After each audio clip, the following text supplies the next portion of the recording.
সুজানগরে বালু ব্যবসায়ী টাকা আত্মসাতের অভিযোগ সোহেল শিকদারের বিরুদ্ধে।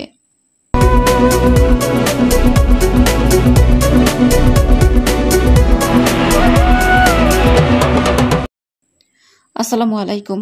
এডিপি বাংলার সংবাদে সবাইকে স্বাগত জানাচ্ছি। আমি সুমা আহমেদ। নিজস্ব প্রতিবেদকের পাঠানো তথ্যচিত্রে দেখুন বিস্তারিত। পাবনা জেলার সুজানগর উপজেলার পদ্মা নদীর বালু উত্তোলনের ব্যবসায়িক অংশীদার সোহেল শিকদারের বিরুদ্ধে টাকা আত্মসাতের অভিযোগ উঠেছে।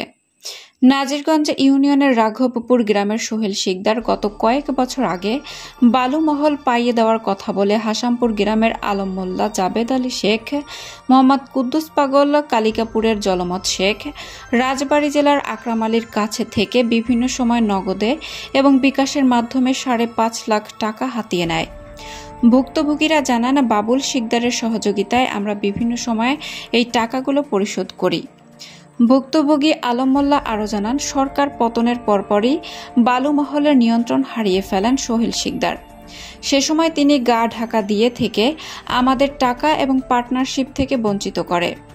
আমরা কিছুদিন ধরে লক্ষ্য করছি তিনি আবার নতুন করে বালু মহল যারা নিয়ন্ত্রণ করে তাদের যোগসে সাজসে বালু উত্তোলন শুরু করেছে এবং বিক্রিও করছে। সোহেল শিকদারের বালু বিক্রি দেখে ভুক্তভোগী আলম মোল্লা টাকা চাইতে গেলে বিভিন্ন অকথ্য ভাষায় গালিগালাজ করে এবং অস্ত্রশস্ত্রের ভয় দেখিয়ে টাকা না দেওয়ার হুমকি দেয় এবং একটি IPTV চ্যানেলে চাঁদাবাজির অভিযোগ তুলে একটি ভিডিও প্রচার করে। ভুক্তভোগী আলম মোল্লার সাথে কথা বলে জানা যায়, রাষ্ট্রপতি আত্মীয় পরিচয় দিয়ে প্রায় 3 বছর আগে বালু মহলের পার্টনারশিপ নেওয়ার কথা বলে নগদে এবং বিকাশে আমার কাছ থেকে 2,40,000 টাকা নেয়। সেই টাকা আমি সাবেক মহিলা মেম্বার আলেয়া বেগমের বাড়ির পাশে বালু থাকায় সেখানে গিয়ে টাকা চাইলে আমাকে বিভিন্নভাবে হুমকি দিয়েছে। পরবর্তীতে চাঁদাবাজির একটি ভিডিও প্রচার করেছে তারা। কালিকাপুরের কুদ্দুস পাগল বলে, আমি তাকে 42,000 টাকা দিয়েছি। সে আমাকে বালু উত্তোলনের পার্টনার নেওয়ার কথা ছিল। এ নিয়ে বহুবার দরবার সালিশও করেছি, কিন্তু দুঃখের বিষয় আমরা আমাদের টাকা তো ফেরত পাই নাই, উল্টে আমাদের উপর বিভিন্ন সময় প্রাণনাশের হুমকি দিয়ে যাচ্ছে। আমি মোহাম্মদ আব্দুল সত্তার শেখ, ইউপি সদস্য, সাবেক 9 নং ওয়ার্ড, ওয়ার্ডের সভাপতি বিএনপির এবং ইউনিয়নের সিনিয়র সহসভাপতি। দীর্ঘদিন যাবৎ আমি আছি, এখনো আছি বর্তমান।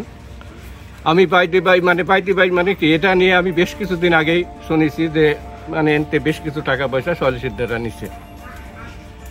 সুবাদ শেখ, তারপরে কুদ্দুস শেখ, আলম, এদের কাছ থেকে বেশ কিছু টাকা পয়সা নিচ্ছে। এটা নিয়ে সালিশও করছি আমরা দীর্ঘদিন যাবৎ।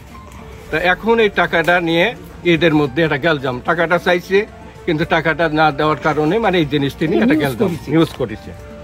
টাকাটা চাওয়ার কারণে এরা সন্ত্রাসী করে নাই বা এমন কোনো জিনিস কোনো খারাপ কাজকর্ম করে নাই, তারপরে কিন্তু নিউজ দিছে, খারাপ নিউজ দিয়ে সে চাঁদাবাজি করছে, অমুক তমুক বিভিন্ন ধরনের কথাবার্তা। 10 লাখ টাকা সম্পূর্ণই মিথ্যা বা সম্পূর্ণই বানোয়াট।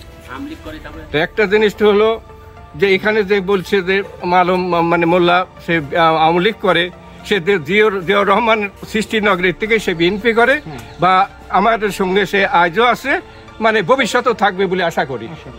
তো এখন এই জিনিসটি নিয়ে বেশ কিছুদিন যাবত এটা নিয়ে সোহেল শিকদারকে ডাকি নিয়ে বসছিলাম। বসার পরে আলাপ আলোচনা হইলো আমাদের তার সাথে। সে বললো যে বেটা আমার টাকা পাবি ঠিক আছে, কিন্তু এই জিনিসটি নিয়ে আমাদের এইভাবে কথাবার্তা বলে, সে জায়গায় কথাবার্তা বলছে। তো আমি বললাম যে এই টাকাটা তো সে পাবে, তো টাকাটা তোমরা বালু বিক্রি করে টাকা নিচ্ছ, তার টাকাটা দিচ্ছ না কেন? তার কারণেই তো এই জিনিসগুলো হচ্ছে, তোমাদের অশান্তি। তা তোমার টাকা দিচ্ছে না, ঠিক আছে তাহলে আপনি মোটামুটি কি কন? আমি কিন্তু এটা যেভাবে হোক তোমরা এই জিনিসটা টাকাটা তাড়াতাড়ি এটা দেওয়ার ব্যবস্থাটা করো। তা আমি ছিলাম এবং আমার গণ্যমান্য ব্যক্তি আরো কিছু ছিল, আমার ভাই ছিল, ছোট ভাই এবং আরো লোকজন ছিল। থাকার পর সে বললো যে ঠিক আছে কাকা, তাহলে এটা নিয়ে আমি কোনো যেটা নিউজ করেছে, নিউজটা তুমি কি করবে সেটা তোমার ব্যাপার। তো এখন জিনিসটা নিয়ে যেন ভবিষ্যতের জন্য কোনো খারাপ কিছু না হয়। আমি নাজিরগঞ্জ ইউনিয়ন 7-8-9 নম্বর ওয়ার্ডের সাবেক মেম্বার। আমি আলমের ব্যাপারটা, আলম হলো বিএনপি হলো নির্যাতিত, আওয়ামী লীগের সময় নির্যাতন তো বিএনপি। বিএনপি তা সোহেলের কাছে টাকা পাবি, এটা আমরা শুনেছি। এবার একবার সালিশও হয়েছে এই ব্যাপারটা নিয়ে। তা এই ব্যাপারে আমি এইটুকুই জানি। আর এই ব্যাপারে মিথ্যা ও অভিযোগ দিছে, চাঁদাবাজি, সন্ত্রাসী বলে সোহেল হলো এইটি বলিছে। বান করতেছে, তাহলে আমরা কি টাকা পাবো না? এদেশের মানুষকে জানে না। এদেশের মানুষের কাছে শোনেন, 80% মানুষ জানে যে হয়তো টাকা পাবে। হ্যাঁ বলেন। আমার কিছু লোক দিয়ে সোহেল রাহি নিয়ে আমার 42,000 টাকা নিয়েছে। এখন চাইতে গেলে পরে সে আবুল তাবুল কথা বলে দিবে না। বাইরের লোক আইনে কাটা নিচ্ছে, আমারই জমি, আমারই এলাকায় বালু, আমার টাকা দিচ্ছে না। এ হলো বিষয়, আরো ভয় দেখায়। সোহেলকে? সোহেল আক্তার সিকদারের ছেলে। কি উদ্দেশ্যে টাকা দিছিল? ওই কি উদ্দেশ্যে বালু ডেহি আনছিল, লোকাল বালু ডাকা হয়ে গেছে। এখন সে আমাকে বাঘ দিবে, বাঘও দেয় না, টাকাও দেয় না। এ হলো পরিস্থিতি, ভয় দেখায়। তারা কি বলে? এখন টাকা দিবে, পরে দিবে, হ্যান দেবো ত্যান দেবো, এটা দিন কাটা নিচ্ছে ঘুরতে ঘুরতে। তাই যে ভয় দেখায়, কিছু সন্ত্রাসী এই দেশে জন্মাইছে, সন্ত্রাসী হাতে অস্ত্র তুলিয়ে দিছে, এই কারণে টাকাইতে ভয় দেখায়। যে এই বালুর টেন্ডার নিয়ে আসে, মনে করেন যে আমাদের বৈধ জমি খনন করে বালু কাটিয়ে নিয়েছে, আমরা বাধা দিছি, বাধা মানে নাই, বহু কিছু করছি, বাধা মানে নাই। বিভিন্ন মনে করেন যে সন্ত্রাসী বাহিনী যে এই আমাদের হুমকি ধুমকি এগুলো বহু কিছু দিছে, বুঝছেন। তারপরে মনে করেন যে এই বালু মনে করেন যে স্টক করা, মানে পুকুর ভরার কথা স্টক করে আবার মনে করেন যে ব্যবসা করতেছে। আবার সে বিএনপি করে, মনে করেন যে আমলিগ নিয়ে মনে করেন যে চলাফেরা করে। এই দায়ভার কি দল নেবে? এই দায়ভার তো দল নেবে না। তার কারণ হলো সেও বিএনপি করে, আমরাও বিএনপি করি। মনে করেন যে সে বিএনপির দল ভাঙায়, মনে করেন যে বিভিন্নভাবে জোরপূর্বক মনে করেন যে খনন করে কাটা, অবৈধ ব্যবসা করা, এই যে মাটির স্টক করে ব্যবসা করা, এগুলো তো পাস নাই, তাও সে জোর করে করতেছে।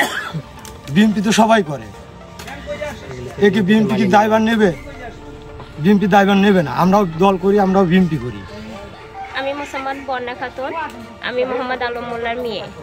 সোহেল শিকদারের কাছে আমার আব্বু 2,50,000 টাকা দিয়েছে বালুর টেন্ডার বাবদ ভাগিদার হিসাবে। এখন সোহেল শিকদার আমার বাবার টাকা ফেরত দিচ্ছে না এবং আমার বাবাকে বলে চাঁদাবাজ, 10 লক্ষ টাকার চাঁদা নিচ্ছে। আমার বাবাকে হত্যার হুমকি দেয়। আমার বাবার ভালো ছেড়ে খারাপ যদি কিছু হয়, আমরা ওর প্রতি দায় দেব। আমার এই বিএনপি সরকার দীর্ঘকাল না থাকার কারণে আমার ভাইয়ার পড়াশোনা, আমাদের ভাই বোনের পড়াশোনা যাবৎ অনেক ক্ষয়ক্ষতি হয়েছে, বাড়ির আর্থিক অনেক সংকট হয়েছে। আমার আব্বু বিএনপি করার কারণে অনেক রকম হয়রানি হইতে হয়েছে। আমার বাবাকে ভোটের আগে জেলে নিয়ে গেছিল ইসের সময়, আমলিকের সময়। এখন বিএনপি আইছে আর সোহেল শিকদাররা আমার বাবাকে বলে আমার বাবা নাকি আমলিক করে। আমলিকের সময় ভোটের সময় আমার বাবার জেল খাটলো কিসের জন্য? তাইলে নির্বাচন করে বিএনপির আর ওরা বলে আমলিক। আমরা এই বিএনপি করার কারণে অনেক আর্থিক সংকটের সমস্যার সমাধান হয়েছি।